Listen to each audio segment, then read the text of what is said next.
there, and welcome back to The Renewed Mind. I am so glad that you're here, and today I want to talk to you about a topic that I get a lot of emails about from my clients, and that is dealing with toxic people.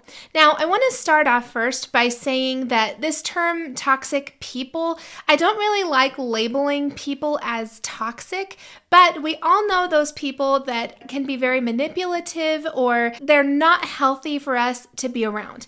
And I want to talk to you today about how you can deal with these types of people and really how you can create boundaries for yourself that will help you when dealing with these kinds of people.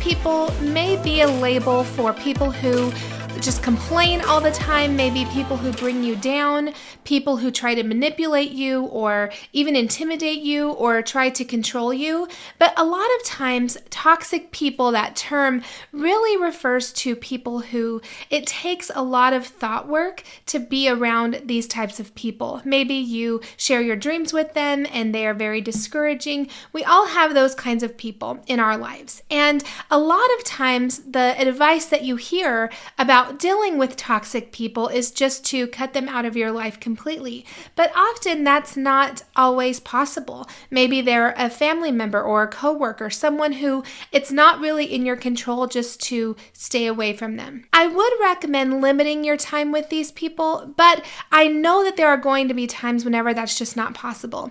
Let's talk about some things that we can do personally. Instead of trying to control other people or trying to change other people, we can start to work on the thoughts that we have and the ways that we deal with other people. The first thing I wanted to share is whenever you are dealing with people who are toxic or unhealthy to be around, or even just difficult people to work with, the first thing I want you to do is work on yourself. That means that you have to determine what your triggers are and begin to deal with them. Sometimes the reason someone sets us off isn't because their behavior is specifically annoying or toxic, but it might mean that you're seeing a part of yourself in them, and maybe it's a part that you don't like. It's really important to start to figure out what your triggers are. That way you can deal with them. You can work on those aspects of yourself first, and then they don't become so triggering whenever you see it in somebody else.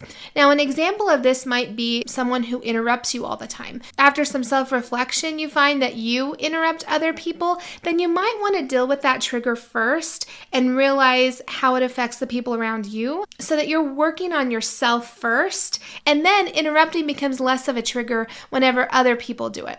So another thing that you can do in this idea of working on yourself first is learning to say no. Now, no can be a powerful tool whenever you are dealing with boundaries, especially with toxic people and toxic situations. Now, boundaries per se aren't necessarily our rules for other people, but they're rules that we set up for ourselves. Whenever we create boundaries, what we're doing is we're saying, this is a rule I've set up for myself, not necessarily for the other person. So often people think about boundaries as ways to control other people, but really what you're doing is you're setting up an expectation for other people that is letting them know, this is a rule that I have for myself, and how you choose to respond to that boundary is up to you, but this is how I am going to respond and how I'm going to expect to be treated. An example of this might be if you have a boundary set up for yourself that you are only going to volunteer in 2 areas in a single year. You're not going to overextend yourself and volunteer in 5 different places, but you want to volunteer in 2 places. That's a boundary that you set up for yourself. You're not telling other people what they can do, but you're setting up a boundary for yourself saying, I am going to commit to 2 projects this year or 2 volunteer positions this year, and then after that, my boundary is to say no. Whenever you do that, what you're saying is, this is a boundary I've set up for myself, and this is the expectation that I'm going to leave for myself. And just let the boundaries be the bad guy, right? If you have a rule in place, you have a boundary in place, and then someone comes to you with another great opportunity or another volunteer project, what you can say is, I'm sorry, but I've set a boundary for myself to only volunteer for 2 things per year, and I've already committed to 2 things. That way, it's not that you don't want to be part of that project. It's not that you don't see the value of that project, but what it is it's saying, I'm setting up this boundary and I'm not going to go over that. So often whenever we are dealing with difficult people, many times it's the people who are constantly asking us for things that we might say yes to, and every time you say yes to something, realize that you're saying no to something else. So if you're dealing with someone who you consider toxic that is always asking you to do things or to volunteer,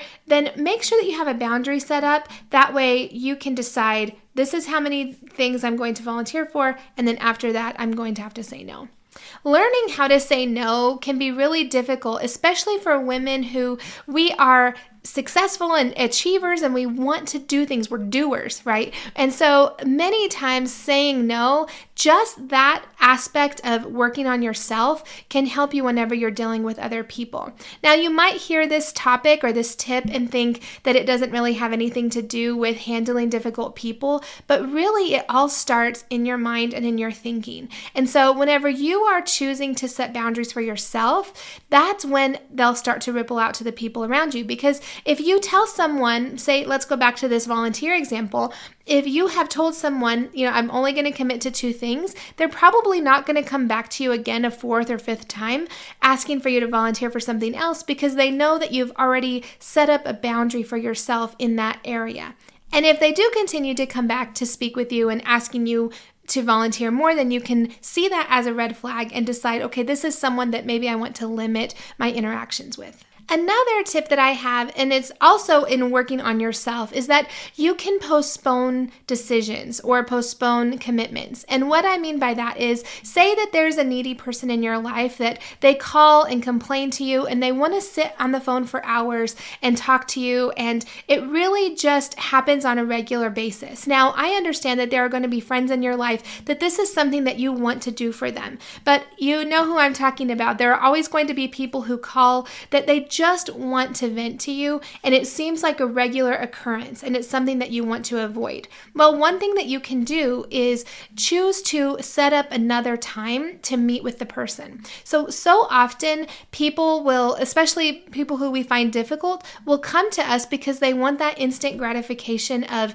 sharing something with us or getting our pity or even just getting our sympathy.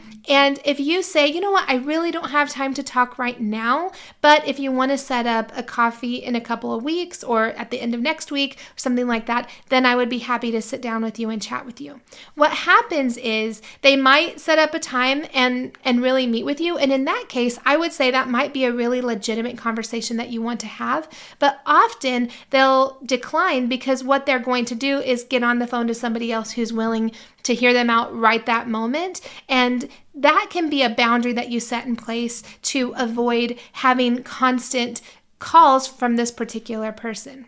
All right, now let's talk about dealing with difficult situations with people. So we've talked about working on ourselves, and really that's one of the harder parts of this, right? We want to really just deal with the other person and talk about how difficult the other person is, and it's hard to work on ourselves. But whenever we find ourselves reacting to other people, I want to give you some helpful tools to determine how to react and even how to pause before reacting. So learning this tool of pausing before reacting to people is going to be really helpful for you.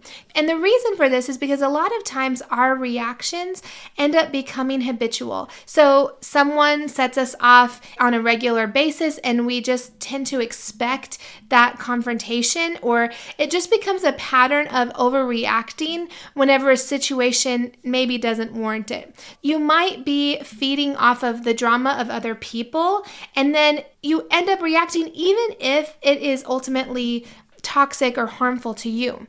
And so sometimes it can be helpful to step back and analyze your reactions to people. So I want you to ask yourself questions about your response. So if a difficult or a toxic person comes to you, or there's a situation involving them and you want to react, before you do this, I want you to ask yourself a few questions. The first would be, 2 weeks from now, will this situation feel as important as it does right now? So think about 2 weeks into the future. Is this specific incident going to be still as huge and as big as it feels like right now? Another thing that you might want to ask yourself is, am I giving this person power over my emotions? We've learned a lot on the podcast and on this channel about changing your emotions and really gaining control over your emotions by changing your thoughts. And so what I want you to ask yourself is, are my thoughts about this person allowing them to control my emotions? Are my emotions now stronger than they should be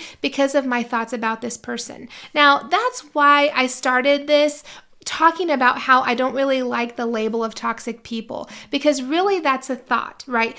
Labeling someone toxic or labeling someone difficult is a thought that you have about them. It might not be the same thought that maybe their mother or their spouse thinks about them. And so what you have to do is determine, okay, are my thoughts really fueling this emotion that is making me not want to work with this person or this reaction? The next step that I want you to think about is the fact that you do not have to emotionally respond to every situation. So when you're dealing with a situation like this, the next question that I want you to ask yourself is, would I be better served by not responding emotionally to this? Is this a situation that I actually need to respond to? Sometimes you can just let the situation go and make the decision not to have an opinion about it. One thought that I think about often is, that is how they are. Because whenever I choose to accept the fact that that person is maybe overreacting, or that person is over emotional, or that person is needy, I can just choose to think that is how that person is, and I don't have to react to that. I don't have to emotionally react to what's happening. Especially if there's a situation that isn't specifically geared towards you. It might be another coworker or something like that. You can choose to not emotionally respond to it. Someone can say something to you and you can choose not to react to it. Now, you can have emotions about it, sure, but you can also choose to take your thoughts captive ahead of time and make that choice to not emotionally react to it. The last question that I want you to ask yourself, and in this section of pausing before reacting, is your response contributing to this situation, to this difficult situation, or is it diffusing it? Sometimes our reaction can be just as toxic as we think the other person is being. And so whenever you pause before reacting, and this really takes work. This is why I am offering 180 Confidence. This is why I'm offering the Renewed Mind coaching, because it takes time and effort to learn how to respond to other people, learn how to balance your thoughts and control your emotions. So I wanted to take a moment here just to share that 180 Confidence is a Christian program. It's biblically based coaching for professional Christian women who really want to work on areas of their life that need confidence. So it really starts with your mindset. So I'm going to teach you how your outer world affects your inner confidence and how your confidence can affect your outer world. We're going to talk about mindset. We're going to talk about body confidence, but we're also going to talk about relationships and dealing with situations in relationships. So make sure that you check it out. You can go to ashleyvarner.com/180 to check it out and see if it would be a good fit for you. Like I said, it is really just for women who, you've been successful in the business world. Maybe you're a business owner, you're an entrepreneur, you're a professional career woman, and you want biblically based coaching around some of the issues that come up in that mindset of being in the business space and learning how to be confident at work and everything that goes along with that. So make sure that you check that out. I think it's really important that we moderate our response to toxic people, because you want to take back your control over your thoughts and emotions. We don't want to have other people's actions affecting the way that we think and the way that we respond. We really want to just go to God's word and make sure that we are basing our thoughts and our emotions on that and not necessarily on the circumstances around us. So I really want to just finish off this video sharing about how you can create effective boundaries and just why they're important. So a boundary is a plan for what you will do. It's not requiring somebody else to act in a certain way. It's not meant to try and fix people or to control other people. Now, some of us tend to want to fix things and change people, especially if they're people that we care about. But really what this does is it just gets us emotionally tied to their issues and their problems, and it ends up draining us. Honestly, people rarely change just because someone else wants them to. If they don't want to grow, they don't want to fix their own problems, then that's not really something that we can just force them to do through our own boundaries. We can pray for them, but really the best thing that we can do is put our energy into changing our thoughts, into God's thoughts, into changing our emotions and really choosing to control the things that we think and the way that we feel. Remember that boundaries aren't put in place to manipulate someone else. We don't want to become the manipulators by our boundaries and say, you have to do this or else. That is not what a boundary is. Truly, a boundary is best made out of love. A boundary is best created saying, you know what, I love you so much that this is what I'm choosing to do. And really, it can be out of love for them, it can be out of love for yourself, and also out of love for your own family. So if there is, say, a family friend that seems to be very difficult, maybe they put down your children whenever they are in your presence, or they are constantly talking about how they just don't like being around kids, or maybe something like that, what you can say is, I'm going to set up a boundary with you where I'm happy to get coffee with you or meet with you just one-on-one, but I'm going to set up a boundary here that I don't really want my kids around you if you're going to do this. So if you continue to act this way, I will not be having my kids with you. It doesn't mean they have to change. What it means is you are making the decision to pull your kids from interactions with them. Now, that can be done out of love. It can be done out of love, like I said, for your own family. What a boundary does is it's not saying that they have to do something, but you have a plan for what you will do if they are doing something that's outside of those expectations that you've made. And the reason why boundaries are so important is because they tell people how to treat you. So you explain to other people how to treat you by the boundaries that you put into place.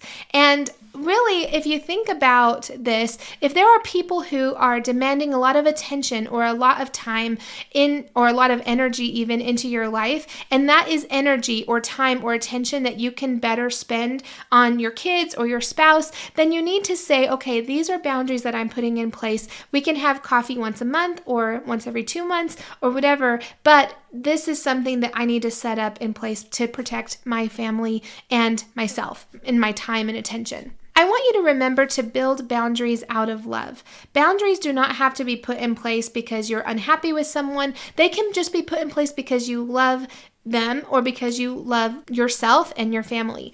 And it's important to remember that you can build relationships with other people and really create the friendships and the relationships that you want by establishing boundaries ahead of time. For instance, if you are dating someone and you want to date someone who doesn't drink, then that might be a boundary that you put in place ahead of time. It's out of love. It doesn't mean that the other person has to choose yes or no, whether or not they're going to drink. But what you're saying is, this is a boundary I've set up for myself, and I am going to choose people in my life based on this boundary. It could also mean that you choose to have specific friendships in your life that you really work on and want to restore. And then there might be other friendships that you just kind of let dissipate because you know that those boundaries aren't going to be followed. And that's okay. I just want to end this by saying that it's okay to let go of friendships with people who aren't respecting your boundaries. And so that might mean that you just are acquaintances. Now, that doesn't mean that you aren't kind to them or that you don't want to live at peace with everyone. But what it does mean is that you can limit your interactions with people who aren't really respecting the boundaries that you've created. And whenever you're dealing with toxic people or difficult people, the best thing that I would say to do first is to pray over the situation and then just decide how the Lord wants you to handle it. It might mean that you don't spend time with them anymore. I truly believe that God ends seasons of friendships on purpose, but it can also mean that you use it to grow yourself, to work on yourself first, to pause before reacting, and then to establish those clear boundaries. So I hope that this helped you today. If it did, make sure to like and subscribe, and I will see you guys next time.